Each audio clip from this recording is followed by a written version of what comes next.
The Grand Junction Police Department is asking for the public's help to identify the suspects involved in an armed robbery.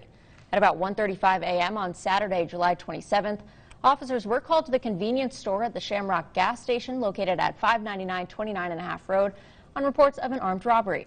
There were no injuries, but witnesses say two subjects robbed the store at gunpoint before fleeing on foot with merchandise and cash.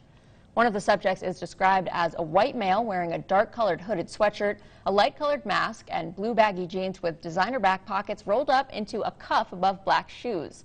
He was also seen carrying a black Air Jordan brand backpack. The second subject is described as a white male wearing a dark hooded sweatshirt over a red shirt, blue baggy faded jeans with large front pockets and frayed stitching, black shoes, and a black face mask. If you have any information regarding the crime or suspects, you are asked to contact Crime Stoppers of Mesa County and reference GJPD case number 19-43139. A Colorado Citizens Campaign has turned in thousands of voter signatures in hopes of repealing a new law that would pledge the state's presidential electoral votes to the winner of the national popular vote. More than 227,000 signatures were submitted to the Secretary of State's office yesterday, which is well above the 124,000 valid signatures needed to get the question on the November 2020 ballot. Local petition signing events began in March after Mesa County Commissioner Rose Puglisi and Monarch Mayor Don Wilson, who both opposed the law, received approval from the Secretary of State. Under the law, Colorado's 9 electoral votes would go to the winner of the popular vote, but only after enough states join the compact. Organizers say this campaign now seems to be setting an example for other states looking to fight the national vote law. We've gotten calls from Oregon and Pennsylvania from people saying, how do we stop the implementation of the national popular vote in our state? So I think everybody's looking at Colorado to be a model and a leader in this effort. Colorado's Secretary of State now has 30 days to validate whether there are enough signatures to put the issue on the ballot.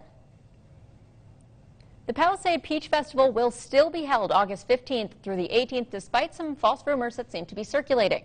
Organizers say there's a lot of false information being spread about this year's festival, along with this year's peach crop. For some reason, there are rumors that the peach crop started late this year, and so the festival has been pushed back. But we can tell you with absolute certainty that that is not the case. Local growers say the peach crop is on time, and they believe that the confusion may be due to last year's crop season starting early due to a mild spring. Either way, those rumors are not true, and the Palisade Peach Festival will take place August 15th through the 18th at Riverbend Park.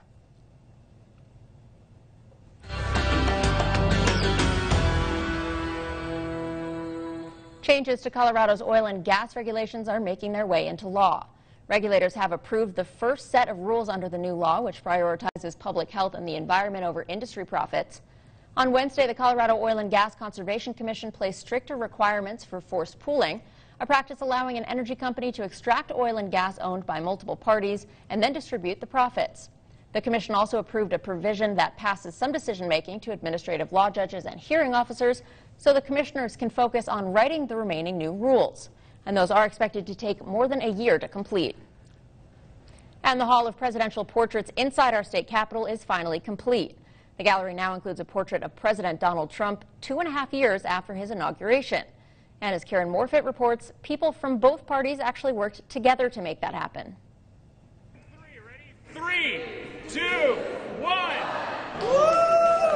The Hall of Presidential Portraits at the Colorado State Capitol is complete. It's only fitting that a populist such as the president have the first crowd-funded campaign for his presidential portrait. Lawmakers and community members celebrated the unveiling of President Donald J. Trump's portrait on Thursday.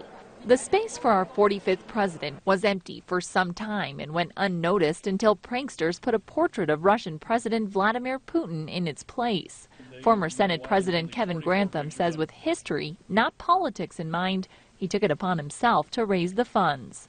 Within less than 36 hours, 216 contributions came in, totaling over the $10,000 necessary to put this portrait in its place. His mission, it turns out, was one with bipartisan support.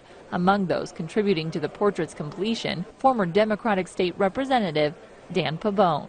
Whether we disagree with them, whether we didn't like how history treated them, whether we didn't think that their own present time treated them well, doesn't mean that those portraits don't belong here.